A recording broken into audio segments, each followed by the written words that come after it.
Hola a todos.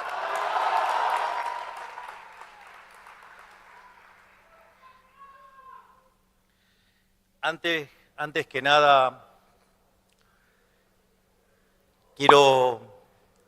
antes de comenzar con el discurso, quiero hacer una reflexión, sobre la importancia de la tarea enorme que lleva a cabo CIPAC.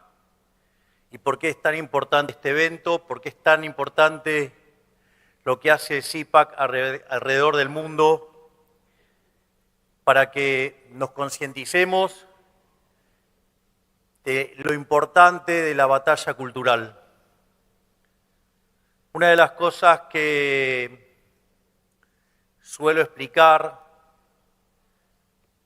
que es la forma en la cual nosotros miramos esta tarea que tenemos por delante.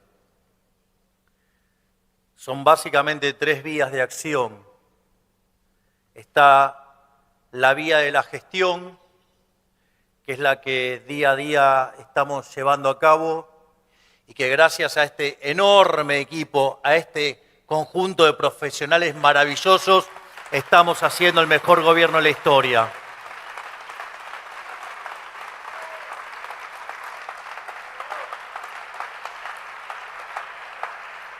Por otra parte, hay una segunda vía de acción, que es lo que tiene que ver con la acción política, y que aquí están muchos de nuestros legisladores y que también están llevando una tarea enorme en conjunción, con Guillermo Franco, que es el señor de la muñeca.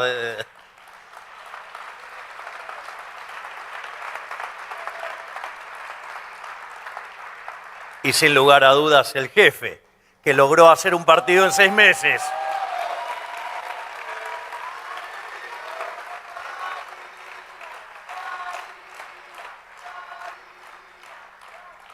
Y la otra vía es la vía de la batalla cultural. Esto es muy importante que lo tengamos en claro, porque los socialistas, luego de caído el muro de la vergüenza, el muro del terror, el muro de la sangre, que no solo fue un fracaso en lo económico, en lo social y en lo cultural, sino que además asesinó a 150 millones de seres humanos por una trasnochada de intelectuales imbéciles arrogantes. Ya sabían que no me caían bien los zurdos, así que no se sorprendan.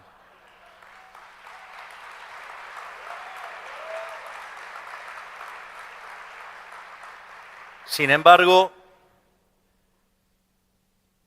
avanzaron sobre un terreno virgen porque básicamente hubo alguien que se le ocurrió decir que con la caída del muro era el fin de la historia, nos retiramos del campo de batalla y ellos avanzaron sin ningún tipo de problema, se nos metieron en las universidades, se metieron en los medios de comunicación, se metieron en la cultura y como no tenían rival ganaron la batalla cultural, básicamente porque nosotros no la dimos. Y en ese sentido se organizaron políticamente y fueron muy exitosos políticamente.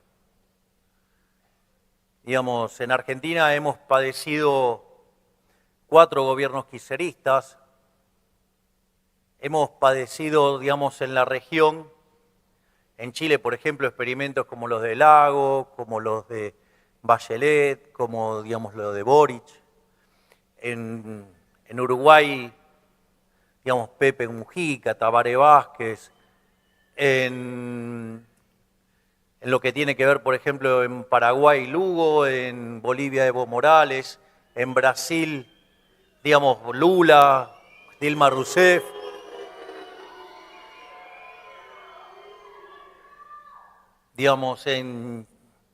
En Perú, Castillo, en Colombia, Petro, en Venezuela, el asesino criminal de Maduro que lo siguió a Chávez,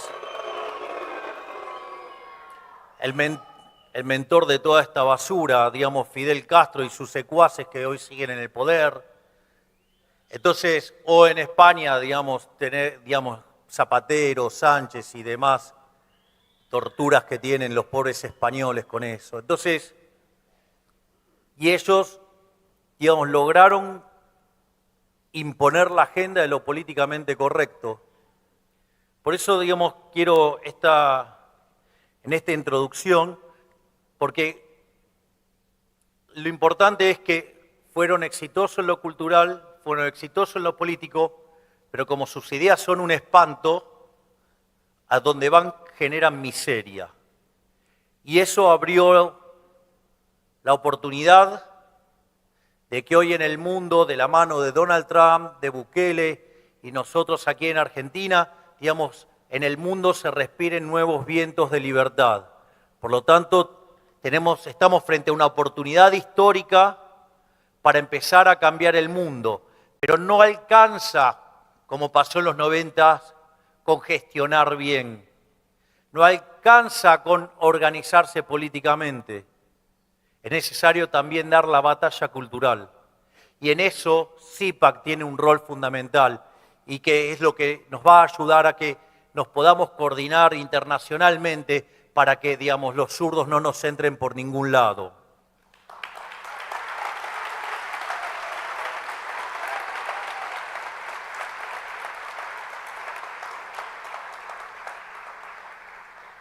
Y es por eso que a estos efectos, esta introducción, yo la quiero hacer con la perashá que se llama Vayetse. Porque básicamente en el comienzo de la perashá encontramos la historia en la cual Jacob sale de la casa de su padre y viaja hacia la sierra de Harán para encontrar luego una pareja y construir las 12 tribus del pueblo hebreo. En la mitad de su viaje nos cuenta la perashá que Jacob frena para descansar y pone piedras únicamente alrededor de su cabeza para protegerlo de las fieras salvajes del lugar.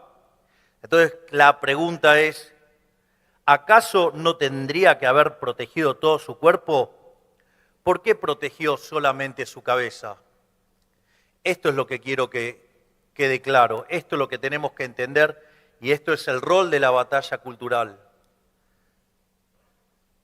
¿Por qué solamente protege su cabeza y no el resto del cuerpo? Porque ustedes necesitan proteger su cabeza, necesitan proteger sus ideas. Ustedes tienen que fortalecer sus ideas. Si ustedes fortalecen el cuerpo, pero no fortalecen las ideas, las fieras se los van a comer igual. En cambio, cuando ustedes fortalecen su cabeza, ustedes están prestos y en condiciones de dar la pelea. Y justamente esto es lo que hace CIPAC.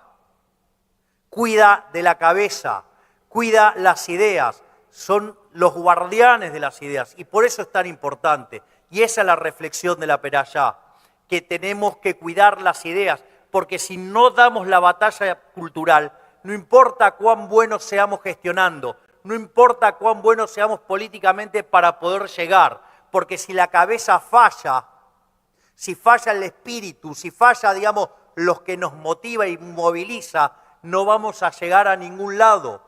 La complejidad que tiene la gestión es enorme.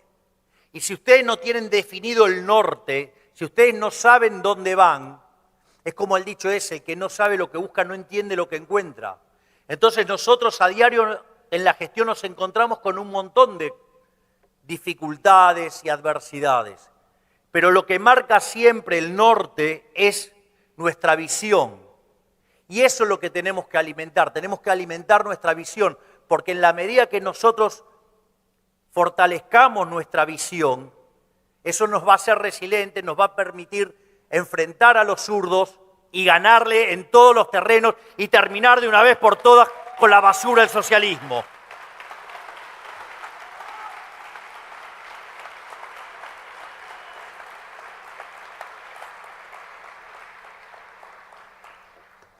Es increíble, pero pareciera que todo ya estuviera escrito.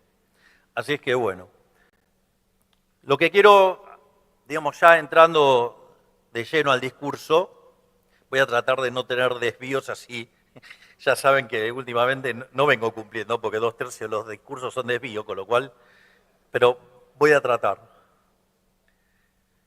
Hoy es un día de festejo para nosotros. Hace tiempo teníamos ganas de organizar el CIPAC aquí.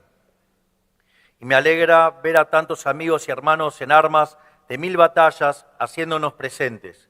Les agradezco a todos por haber venido de cerca y de lejos. En especial quiero agradecerles a Barry, a Matt y a Mercy, no solo por haber hecho este posible, sino también por la cálida bienvenida que nos dieron en Mar-a-Lago. Gracias a ello, yo pude estar en Mar-a-Lago.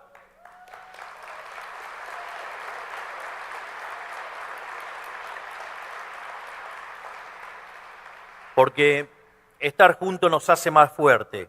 Y vaya que necesitamos esa fortaleza, porque todavía queda mucho camino por recorrer en esta guerra que estamos y seguiremos librando en defensa de nuestras ideas comunes, que son las ideas de la libertad. En pocos días se cumplirá un año desde el momento en que asumimos el mandato en la Argentina. O sea, sí, ya pasó un año. Y quiero proponerles un ejercicio de memoria. Traten de acordarse qué decían todos los supuestos profesionales de la política y también del periodismo ensobrado hace exactamente un año, a días de que empezara nuestro gobierno. Dijeron que no teníamos el volumen político para gobernar, que éramos una organización fácilmente infiltrable, que no nos alcanzaban los diputados, los senadores, que no teníamos gobernadores. Dijeron que no sabíamos de política, que no conocíamos el palacio, que éramos torpes y que no sabríamos negociar. Ok.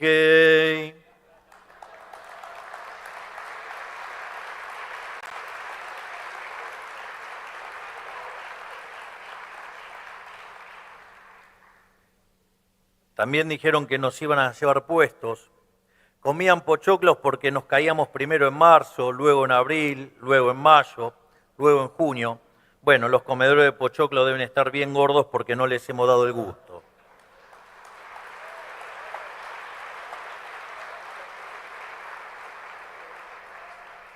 En definitiva, todos daban por hecho que íbamos a fracasar en lo político. Y hoy, los mismos periodistas, politólogos de distinto orden que descontaban que no le íbamos a lograr, hoy reconocen entre dientes, estar sorprendido con el manejo del poder que tiene este gobierno. No solo eso, a 12 meses podemos decir que en todos los frentes de batalla hemos cumplido nuestros objetivos con creces, logrando hitos que exceden incluso lo que nosotros mismos nos propusimos. ¿Creen que es posible lograr lo que hemos logrado sin política? Evidentemente, algo de lo que hacemos funciona.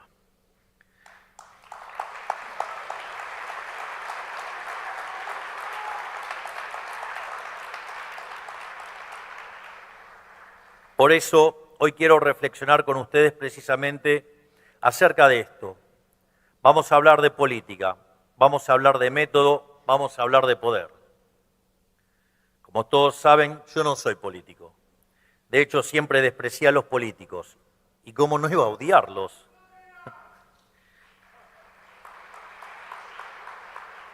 Es más, ¿cómo no iba a odiar al Estado, que es una herramienta de opresión? Alcanza con entender algo de economía y ver lo que hicieron a la Argentina para tener razones de sobra. De un país que nada tenía que envidiarle a las principales potencias del mundo, pasamos a ser una fábrica de miseria. Todo por sostener el modelo de la casta, un régimen de apartheid donde los políticos le roban el fruto de su trabajo a los argentinos de bien para repartirlo entre ellos, sus amigos y sus clientes. En fin, una historia que quienes estamos aquí conocemos bien y no tiene sentido repetir hoy. Este régimen se extendió por 100 años y en ese marco se desarrolló la política profesional. Cientos y miles de dirigentes entrenados en cómo comportarse, cómo negociar, cómo comunicar, cómo hablar a cámara, qué se puede decir y qué no. Y nunca se olviden de meterle la mano en el bolsillo a la gente, ¿no? Digo que era el rasgo fundamental.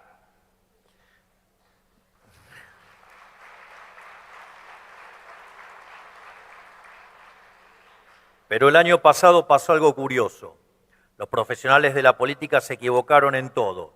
Tuvieron que tirar el manual a la basura, porque los argentinos eligieron a alguien que hizo todo al revés de lo que decía su manual.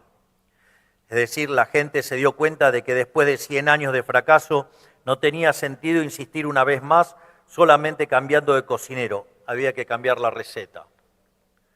Por eso nos eligieron a nosotros y pusieron como presidente a alguien que pasó 51 años de su vida sin tener contacto alguno con esta colonia de leprosos que es la política.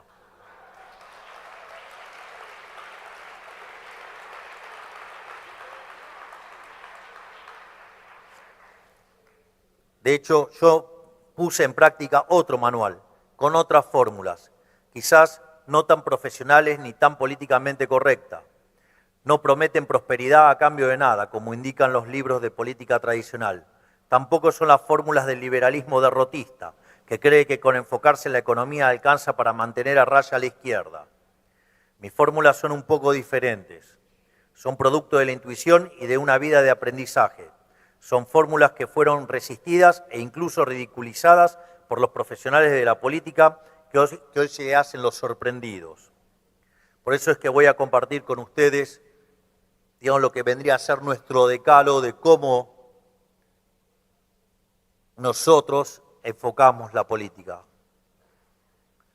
Primero, es mejor decir una verdad incómoda que una mentira confortable. Es decir, la verdad primero de todo es una obligación moral, pero además he encontrado que operativamente es efectivo, porque no hay medida que funcione si el diagnóstico previo tiene pies de barro. Intentar ajustar la realidad de un modelo fallido siempre resulta en catástrofe, por más buenas intenciones que uno tenga. Si la salida es antipática, mejor pasar el mal trago lo antes posible. El problema de los políticos siempre fue que tuvieron miedo a perder sus privilegios si le decían la verdad a la gente. Nadie quería ser piantavotos. Bueno, las mentiras al principio pueden caminar, pero a la larga tienen patas cortas. Miren lo que pasó el año pasado. La gran mentira que fue el modelo del Estado presente. Una casa de naipes, realmente. Se terminó cayendo sobre sí misma y estaban tan acostumbrados a refinanciar la cuenta corriente de la mentira con más mentira, que terminaron subestimando a la gente, que los echó a patadas. ¿Se acuerdan cuando allá en el 2021, en Plaza Holanda, se acuerdan lo que dije? Yo me metí acá para sacarlos a patadas en el culo. No me van a decir que no cumplí.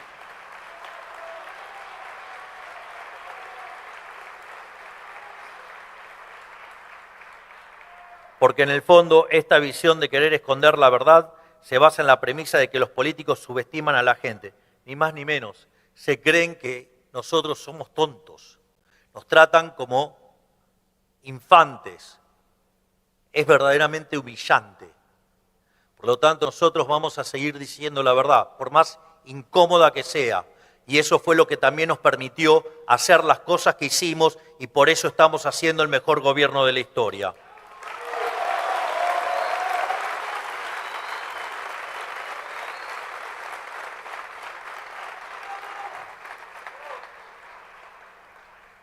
Segundo, aviso que después que termine de dar este título, toda la progresía, toda la politiquería barata, todos los micrófonos ensobrados van a llorar, van a decir que soy totalitario.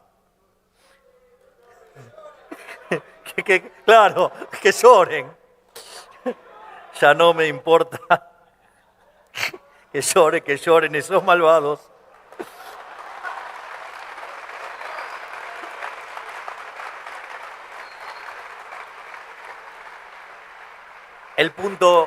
Por lo tanto, el punto 2 es, nos importa un rábano la opinión de los políticos sobre casi todos los temas.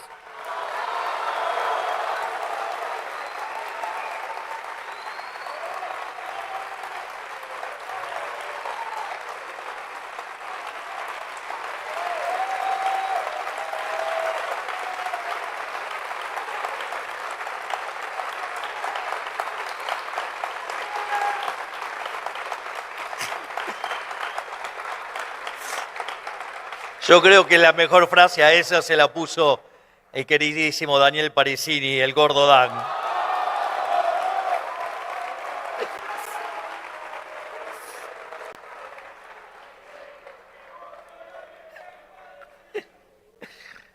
Aquí lo importante es compartir un diagnóstico acerca del sistema. El modelo de la casta es un esquema de extracción de riqueza de los políticos en perjuicio de la sociedad. O sea, en el modelo de la casta, los argentinos de bien tienen que perder para que los políticos ganen. Son víctimas de los políticos chupasangres. No es casualidad de que por lo general cuanto más voto tiene un proyecto de ley en el Congreso, peor es para la sociedad. Recuerde que la pandemia se pusieron todos de acuerdo para encerrarnos. Digo, pequeño dato. Esto quiere decir que escuchar a un político en cualquier materia es automáticamente darle la espalda a los argentinos. Se los recomiendo como heurística general. Ante cualquier tema pregúntense, ¿lo pide la política o lo pide la sociedad? Si lo pide únicamente la política, a priori es el camino equivocado. Punto. O como diría Adorni, fin.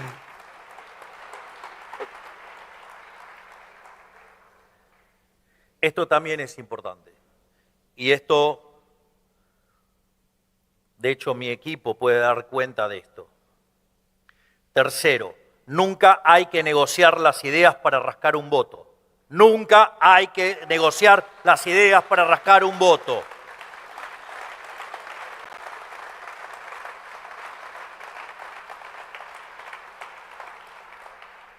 Negar tus convicciones para traer votos te va a dejar sin convicciones y sin votos.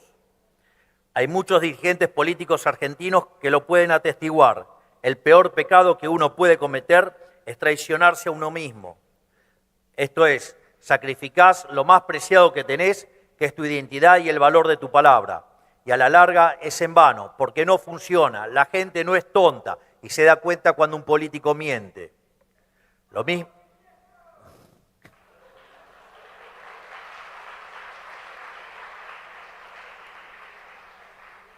Lo mismo aplica para...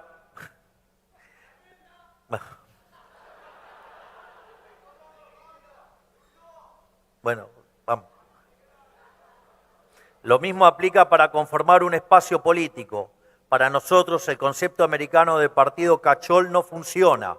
No van a encontrar aquí, como en otros partidos, a dirigentes que dicen una cosa, sentados al lado de dirigentes que dicen lo contrario. Sumar por sumar resta, porque en política el todo a veces termina siendo menos que la suma de las partes.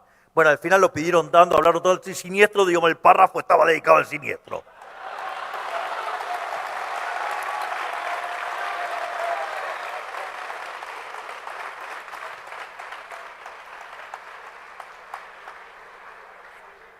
En definitiva, en la Libertad Avanza defendemos de forma cerrada un conjunto innegociable de principios.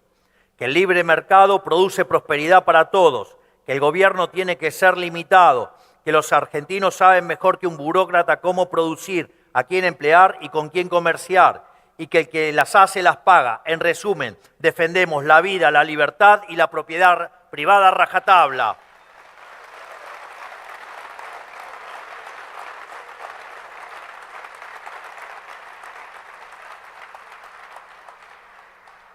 Cualquiera que quiera defender estas ideas espalda con nosotros es bienvenido, sea quien sea, y haya estado donde haya estado, pero las ideas no se negocian.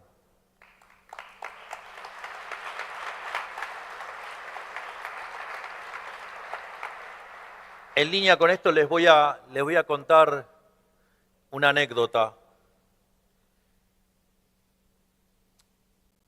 Una de las cosas que más me encantó cuando decidí meterme en esto y hacerlo de la mano, no solo de mi hermana, sino de ese gigante que es Santiago Caputo.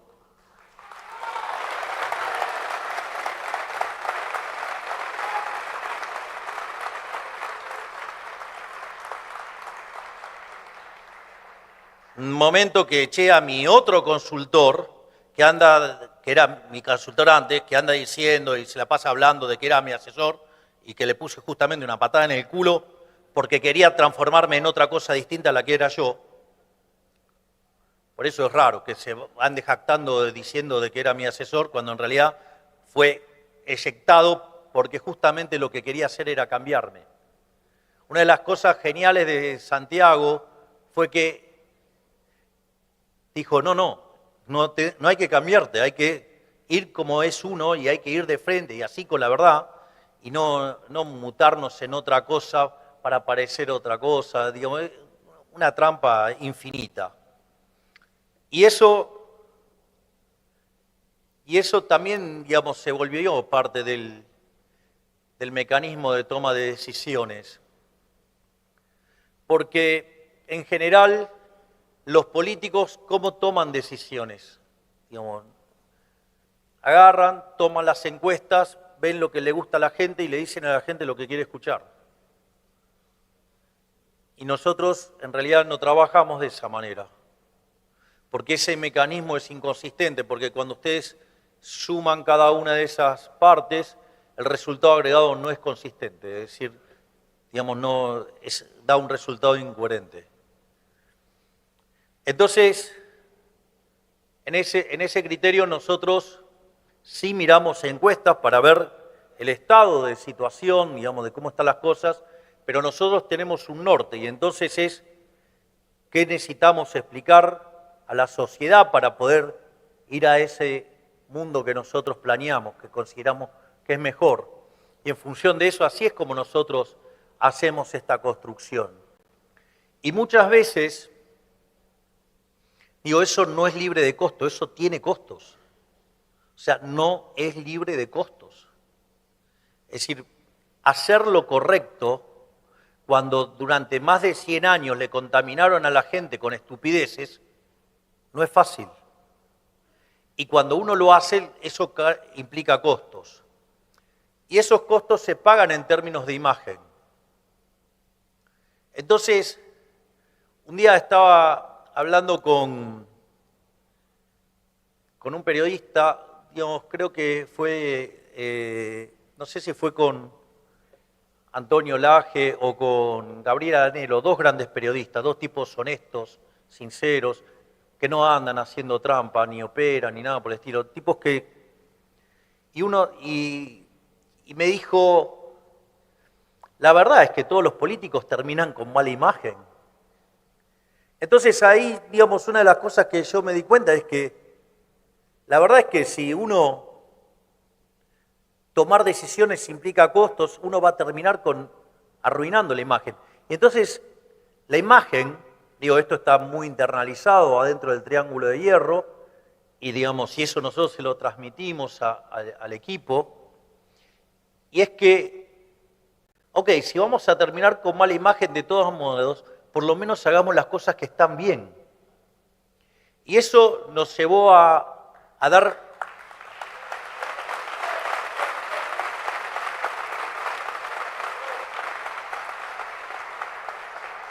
Y eso nos llevó a dar peleas que parecían imposibles, donde la opinión pública estaba totalmente del otro lado.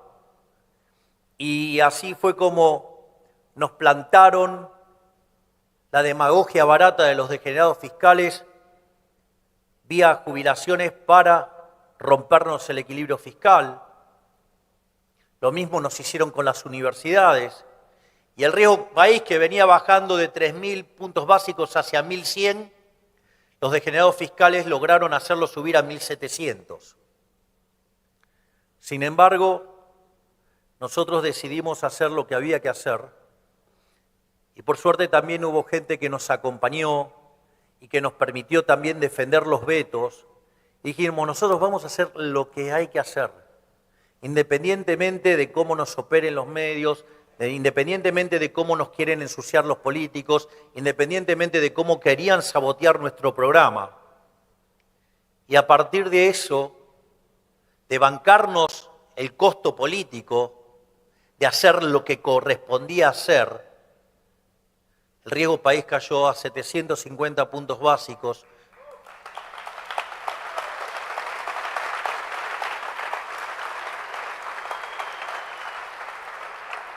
Si ustedes toman el tercer trimestre del año, la economía se expandió al 3,4%, lo cual equivale a una expansión del orden del 14% anual, o si lo quieren tomar desde que se tocó el piso en abril, digamos, la tasa de crecimiento de Argentina viene a un ritmo del 10% anual.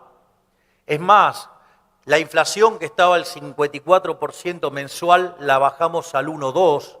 El nivel de actividad hoy está por encima del que heredamos en diciembre.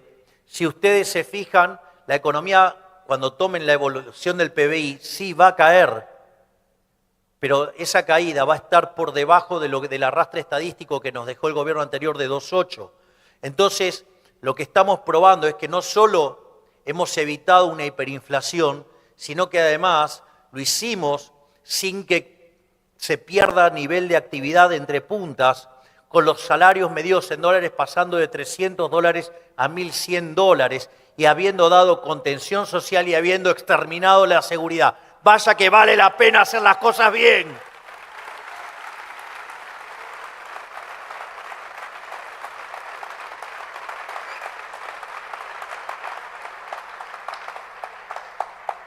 Y cuando todos los manuales decían que nuestra imagen se iba a destruir, tenemos mejor imagen de que cuando llegamos. Somos el gobierno que en el primer año tiene el mejor nivel de imagen, el mejor nivel de confianza del consumidor, mejor nivel de confianza en el gobierno, después de haber hecho el ajuste más grande de la historia de la humanidad. Que vengan y hablen los políticos clásicos.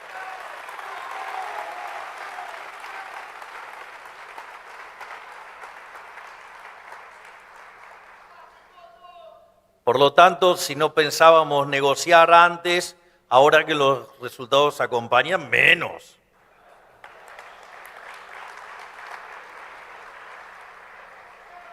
Punto cuarto, y esto también es muy importante.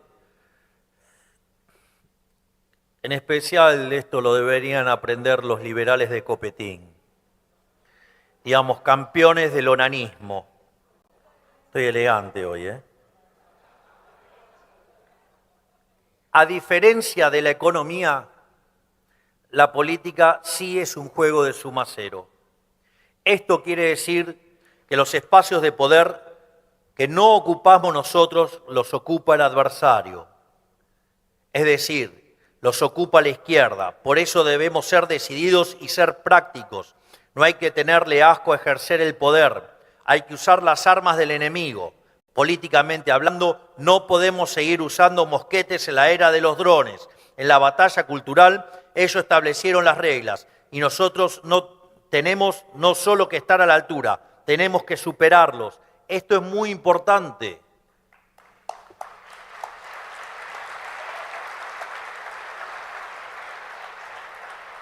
Yo a veces me pregunto, cuando miro los comentarios de los liberales de Capetín o los libertarados, la pregunta es, ¿acaso se sentirían mejor con gobiernos de izquierda? ¿Acaso estarían mejor con el kirchnerismo? Bueno, un imbécil lo dijo, ¿no? Digo que era lo mismo que Massa, ¿no? Pero bueno, parece que tenemos en la fauna algunos que la envidia, el odio, el resentimiento les metió un habano en la cabeza, pero de otro material, o sea, de materia fecal.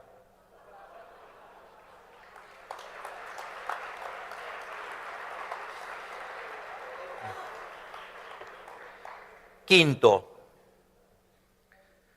la única forma de combatir el mal organizado es con el bien organizado.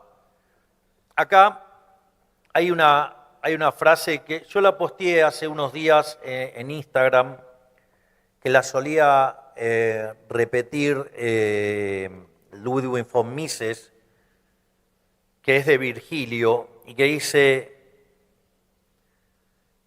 que no hay que ceder frente al mal, hay que combatirlo con más fuerza. Es decir, no cedamos frente al mal, no cedamos frente al socialismo, hay que combatirlo con más fuerza y terminar de sacarlos a patadas en el culo.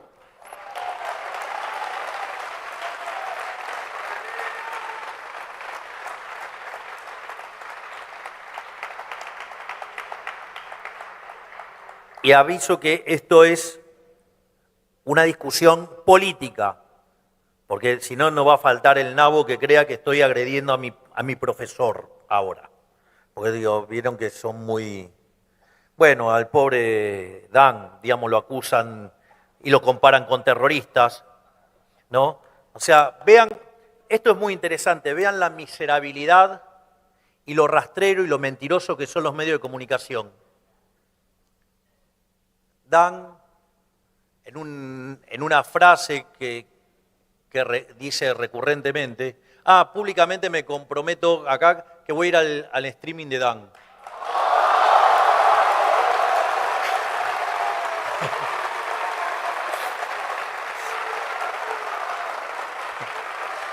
Yo no voy a streaming, pero la misa se ganó un lugar en el corazón.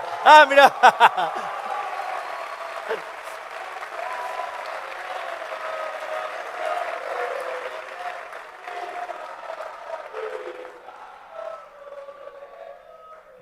Vean qué interesante, ¿no? La mediocridad y la forma en la cual mienten los medios y lo descarados que son. El gordo Dan, digamos, porque ya se basta, el gordo Dan, el gordo monstruo. Básicamente, ¿qué es lo que dijo?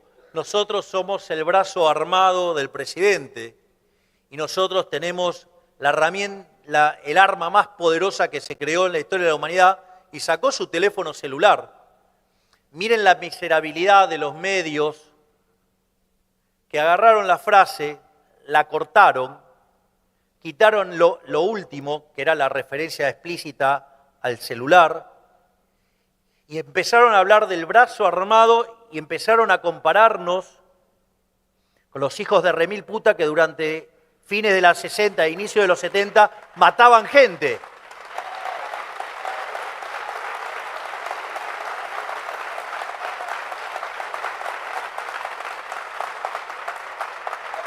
Y un montón de periodistas escandalizándose de que se abría de brazo armado cuando estaba hablando de un teléfono celular. Entonces, bueno, digamos, si fuera solamente sobre él y... Uy, perdón, me equivoqué, bueno.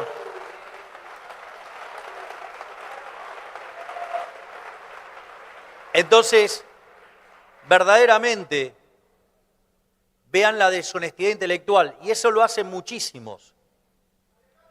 Porque, bueno, si van a hacer la lista, son un montón. Digamos, pero bueno, el otro día Tinturelli les dio una, casi los condecoró. Así que ahí tienen unos cuantos, digamos, de lo que suelen hacer estas trampas de cortar frases y atacar con una frase incompleta, digo, lo cual es de una deshonestidad intelectual enorme. Pero no lo hacen solamente los periodistas, Digo, también lo hacen muchos profesionales. Digo, que también son parte de la casta y que laburan justamente para los corruptos. Así es que, digamos, solamente los micrófonos ensobrados son una parte del engranaje, porque también están los empresarios prebendarios, están los políticos corruptos, pero también están estos profesionales delincuentes que también juegan, digamos, en favor de algún interés siniestro. Así es que, digamos, ¿cómo? Y bueno, estoy hablando de eso, justamente. Entonces, nada, aviso que esto no es en contra de mi mentor, porque digo, esto es política, esto no es filosofía, ni pensamiento, ni nada. Entonces, política, esto se trata de poder. Poder. Y si no lo tenemos nosotros, los tienen los zurdos de mierda.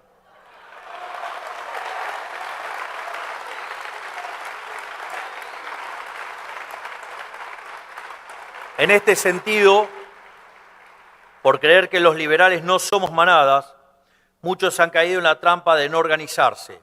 Se pretendía combatir un ejercicio bien aceitado con un agregado anárquico de librepensadores. Creían que eso era ser liberales. Lo único que se logró con eso es un sinfín de derrotas dignas para que los liberales de café tengan la conciencia tranquila. Pero principalmente nos costó 100 años de atropello a las libertades individuales. Nunca más podemos darnos el lujo de cometer ese error. Ya he dicho que viene a despertar leones. Justamente los leones cazan en grupos. Son las ovejas las que corren cada una por su lado cuando son atacadas. Por eso en la libertad avanza, el que se desordena se va a su casa.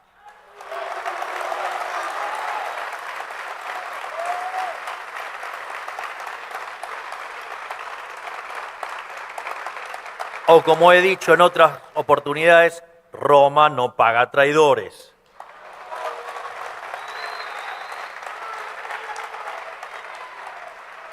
Tenemos que ser como una falange de hoplitas o una legión romana, la legión 13 de César.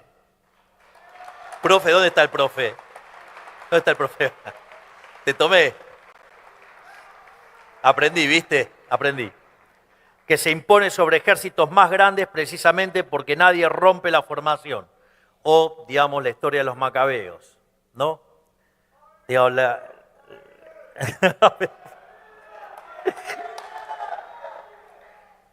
Bueno, digamos, estas interrupciones hacen que vuelva el texto y no haga el ejemplo de los macabeos. Las fuerzas en la batalla no dependen de la cantidad de soldados, sino de las fuerzas que vienen del cielo.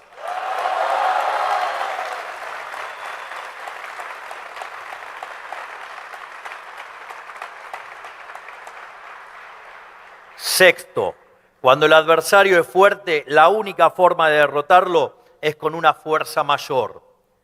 Esto no solo es un principio de la política, sino también de la física. Hay que ser inclementes y nunca ceder un centímetro. No se puede levantar la bandera blanca frente a la izquierda. Intentar apaciguarla no es una opción. Tenemos que ser conscientes de que ellos no actúan desde la buena fe, sino desde una ambición criminal por el poder. Prefieren que el país colapse antes de ver que prospere sin ellos.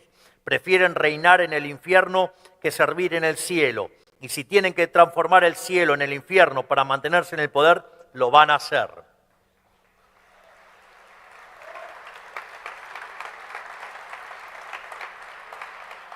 Por eso, no hay lugar a quienes reclaman consenso, formas y buenos modales. Las formas son medios, se las evalúa según su efectividad para alcanzar determinados fines. Y hoy, someternos a la exigencia de las formas es levantar una bandera blanca frente a un enemigo inclemente. El fuego se combate con fuego. Y si nos acusan de violentos, les recuerdo que nosotros somos la reacción a 100 años de atropello.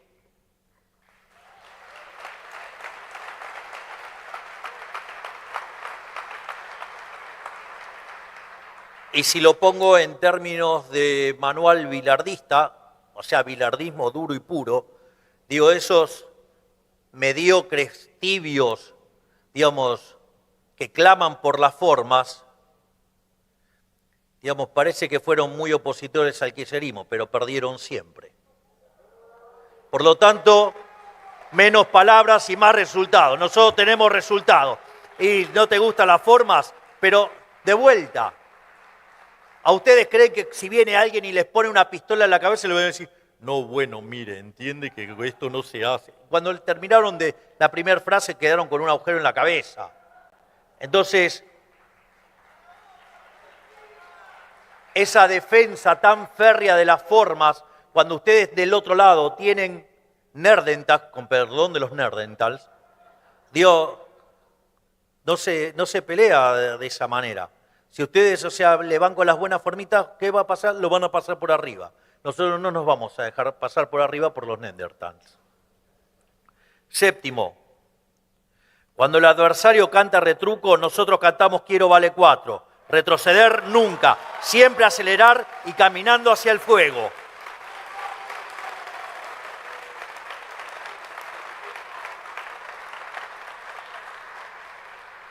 La mejor defensa es siempre un buen ataque. Cuando nos estamos defendiendo perdemos la iniciativa, perdemos la agilidad y estamos aceptando los términos de discusión deshonestos del enemigo. Pero no somos los que tenemos que darles explicaciones a ellos. ¿Cómo vamos a hacerlo si los responsables de ese desastre y de haber hundido al país en el sexto subsuelo son precisamente ellos? Además, si cedemos, ellos lo percibirán como una señal de debilidad. Nos hemos dado cuenta rápidamente de que su estrategia se basa en la amenaza y la intimidación. Por eso siempre que recibimos un golpe hay que subir la apuesta y responder con 3.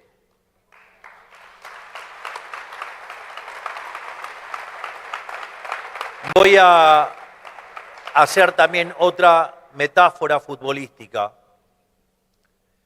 Si ustedes tienen un equipo y se cuelgan del travesaño los 11, no van a ganar nunca. Ganar también implica tomar riesgos. Ganar implica tomar riesgos. Entonces, no nos podemos colgar del travesaño, porque si hacemos eso vamos a perder seguro. Es decir, hay que salir y hay que buscar y hay que ganar el partido. Sí, digamos, ¿nos podemos comer algún gol? Sí, eso puede pasar. Pero tengan en claro que nosotros tenemos las mejores ideas y los vamos a pasar por arriba. Así es que, adelante, a salir y a atacar que ganamos.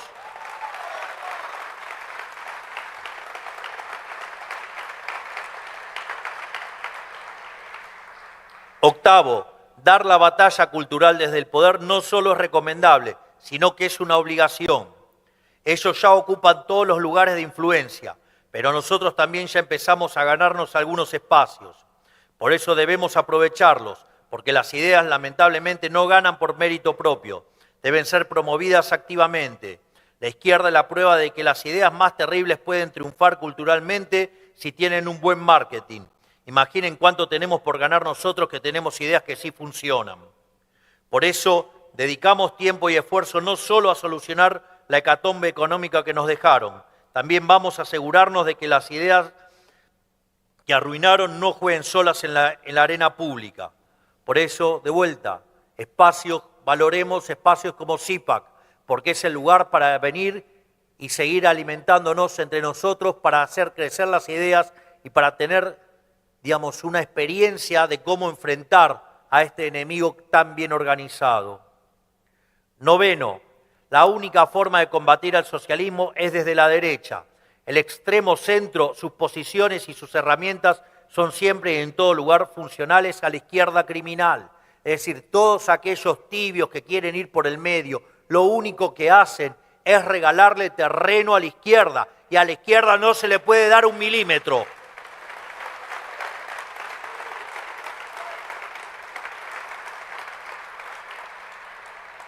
Nosotros somos escépticos del consenso, somos escépticos del diálogo, porque no nos interesa continuar con los famosos consensos de la política, que no son más que pactos para seguir viviendo eternamente del pagador de impuestos.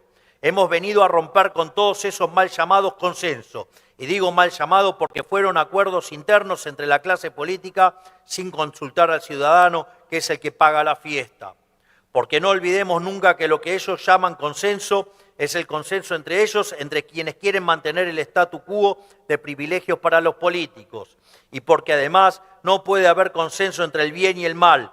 No puede haber consenso entre el bien y el mal. No puede haber consenso entre lo moral y lo inmoral.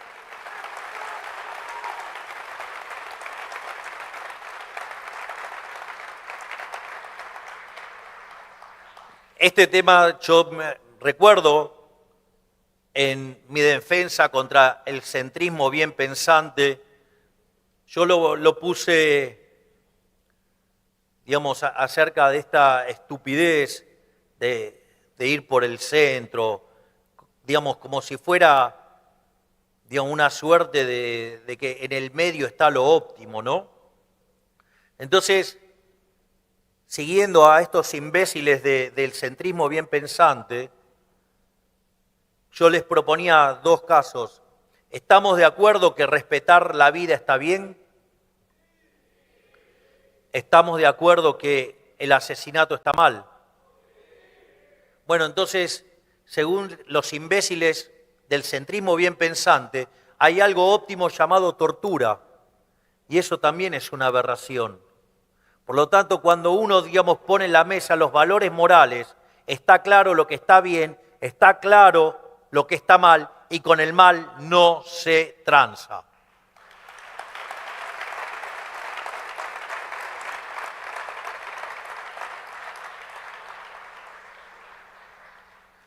Porque sosteniendo todo ese armado, como cómplices aparentemente inocentes, se encuentran los partidos del centro.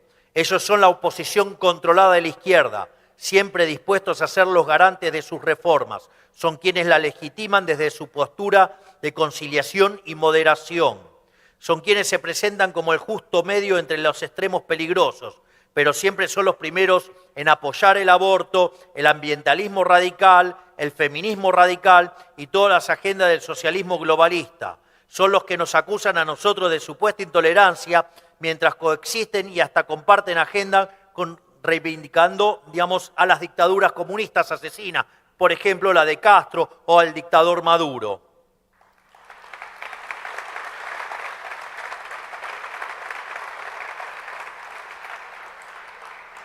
O son, por ejemplo, los que quizás, buscando congraciarse con el kirchnerismo, adoptaron y promovieron sus tergiversaciones históricas. Sobre todo, son miembros de la casta empobrecedora serial que arruinó este país, un poco por ideas propias y otro poco por no tener el coraje de enfrentar a la izquierda más recalcitrante.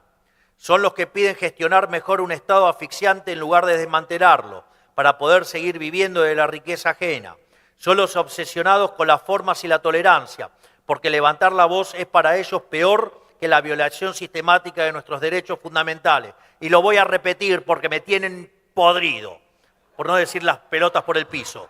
Son los obsesionados con las formas y la tolerancia, porque levantar la voz es para ellos peor que la violación sistemática de nuestros derechos fundamentales.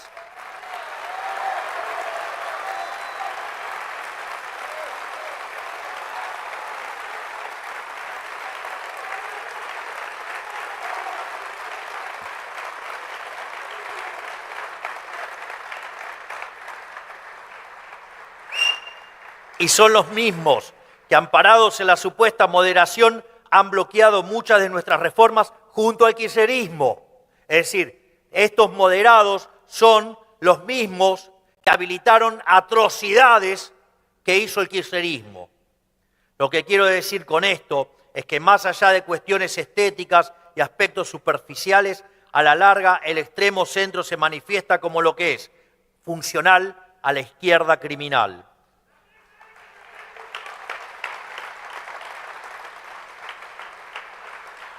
Por último, y décimo punto de todo esto, la última y más importante de todas. Nosotros defendemos una causa justa y noble, muchísimo más grande que cada uno de nosotros. Las personas somos meros instrumentos en esta causa y tenemos que estar dispuestos a dar la vida por ella. Hablo ni más ni menos que la idea histórica de Occidente, una causa intergeneracional, un hilo que recorre milenios. La causa de los filósofos atenienses, que con Alejandro Magno cabalgó a Egipto y a Asia, que los romanos consolidaron en el primer imperio multicontinental, que renació de las invasiones bárbaras en las abadías y las cortes de Carlomagno, que resistió a los árabes y reconquistó España, que cruzó el océano y colonizó América. La misma causa que nos convirtió en ciudadanos y nos liberó del yugo del tirano, y la causa que descubrió el método científico, que industrializó al planeta Tierra y que con el capitalismo de libre empresa sacó de la miseria a miles de millones de seres humanos. La misma causa que nos llevó al espacio exterior, a la Luna, y hará de la especie humana una civilización interplanetaria.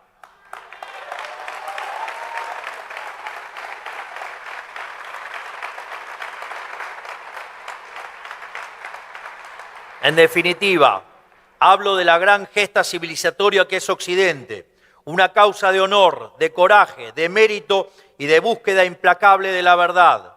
Esa es nuestra causa, esa es la línea histórica que venimos a restaurar. Por eso cuando digo que la fuerza del cielo nos acompaña, no se trata de una superstición, se trata de la verdad histórica, de reconocernos y mantenernos en el sendero del bien. Defender una causa es un valor demasiado trascendente para la comprensión del político promedio. Ellos están acostumbrados a defender únicamente su interés material, su beneficio inmediato. No tienen una noción de lo verdadero ni una noción de lo bueno. Si comprendemos el profundo valor de aquello por lo que luchamos, si comprendemos el tamaño de la causa que defendemos, comprendemos también otra cosa. Para estar a la altura de lo que la causa exige, necesitamos dejar nuestras aspiraciones personales de lado. No hay lugar para ambiciones personales, no hay lugar para mezquindades, no hay lugar para el yo. Si quieren pensar en la propia, váyanse a su casa. Lo que está en juego es demasiado grande para quienes nos han probado su fe.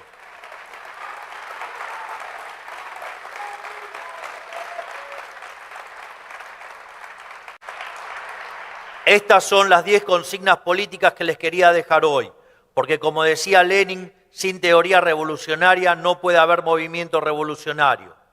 Creo fervientemente que no solo es un decálogo de acción política para los argentinos, sino también para todos aquellos que comparten nuestras ideas en el resto del mundo. Para ir terminando, me gustaría hablar un poco sobre el momento histórico en el que nos encontramos. Hoy nos encontramos ante un cambio de época, donde el sistema global de casta privilegiada está colapsando. La enfermedad del alma woke está encontrando cada vez más resistencia.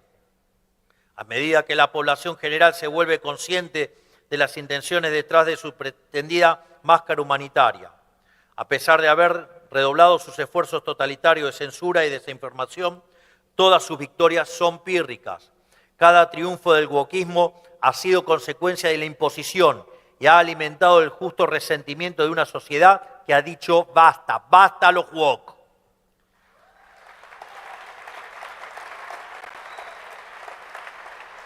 Esa sociedad se encuentra actualmente en búsqueda de representatividad. Necesita líderes que marquen el camino y somos nosotros quienes debemos tomar la batuta. No podemos dejar nuestro destino en manos del socialismo ni del extremo centro tibio y cómplice. Si nos ha tocado a nosotros semejante responsabilidad, debemos hacernos cargo y para eso debemos estar juntos, estableciendo canales de cooperación a lo largo y a lo ancho del mundo. Podríamos llamarnos una internacional derechista, es decir, una red de asistencia mutua integrada por todos aquellos interesados en difundir por el mundo las ideas de la libertad, retomando la idea de que el mal organizado se vence mediante la organización de los buenos. Debemos trazar los lazos fuertes entre nuestros países. Ante los atropellos del socialismo debemos contestar todos juntos y con convicción. Digo, porque ellos están organizados, ¿eh? Así es que, digamos, vayan a exponer afuera y van a ver lo bien orquestado que tienen todo. Es nuestro deber moral defender el legado de nuestra civilización occidental y debemos encararlo con grandeza. Hoy el mundo está ante un cambio de época. Creo que a esta altura hay pocos que lo nieguen. Nosotros, todos los que estamos aquí, jugamos un papel importante en ese cambio de época. Quizás de una forma que hace 10 años ninguno acá imaginaba, dígamelo a mí.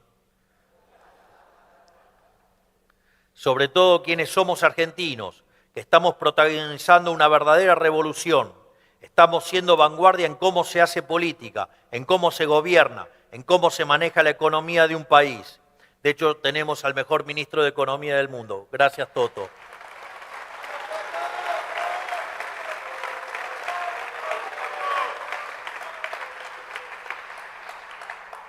Y aquí me dirijo a todos ustedes, los funcionarios, dirigentes y militantes de la Libertad Avanza que hoy están aquí conmigo. Detengámonos un segundo a ponderar lo que estamos haciendo. Uno por uno, estamos resolviendo problemas que en la Argentina estuvieron debajo de la alfombra por décadas. Incluso problemas que el mundo libre pocos se animan a abordar, como el tema del déficit fiscal. Solo 5 países del mundo están arriba en la línea financiera. La Argentina es uno de ellos.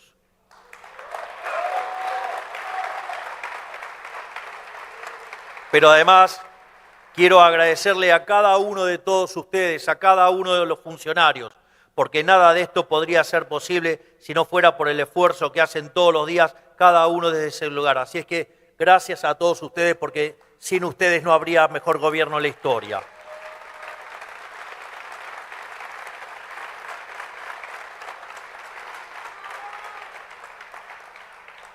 Por otra parte, dicen que la política es el arte de lo posible. Nosotros estamos demostrando todos los días que en realidad la política es el arte de hacer posible lo imposible y lo vamos a seguir haciendo. Porque decían que era imposible ajustar el gasto público en un punto del PBI. Bueno, nosotros ajustamos 15 en un año. Vaya que estamos haciendo posible lo imposible. Porque decían que era imposible terminar con la inseguridad y con los piquetes. Y vaya que esa gigante que tengo de ministra de Seguridad, la doctora Bullrich, lo está haciendo.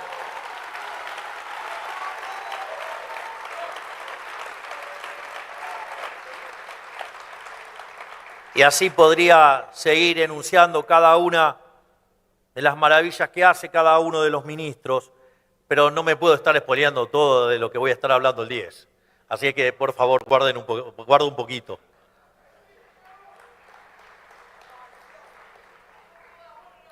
Por eso tengo orgullo de lo que estamos haciendo, tengo fe en el rumbo. Sigan trabajando sin descanso y militando con la frente en alto, porque como dicen las Sagradas Escrituras, ellos nos atacan llenos de insolencia y de impiedad para exterminarnos a nosotros, a nuestras mujeres y a nuestros hijos, y para apoderarse de nuestros despojos. Nosotros, en cambio, luchamos por nuestra vida y por nuestras costumbres.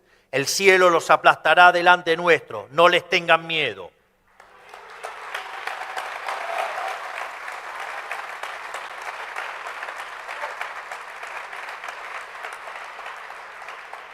El mundo ha sido sumergido en una oscuridad profunda y exige a gritos ser iluminado. Y nosotros podemos y debemos echar esa luz. La Argentina puede ser un faro para el mundo, un faro de faros. Podemos ser ejemplo para un occidente que necesita desesperadamente reencontrarse con las ideas de la libertad. Por eso, que Dios bendiga a los argentinos, que la fuerza del cielo nos acompañen. ¡Y viva la libertad, carajo! ¡Viva la libertad, carajo! ¡Viva la libertad, carajo! Muchas gracias a todos. Gracias, porque sin ustedes esto sería imposible.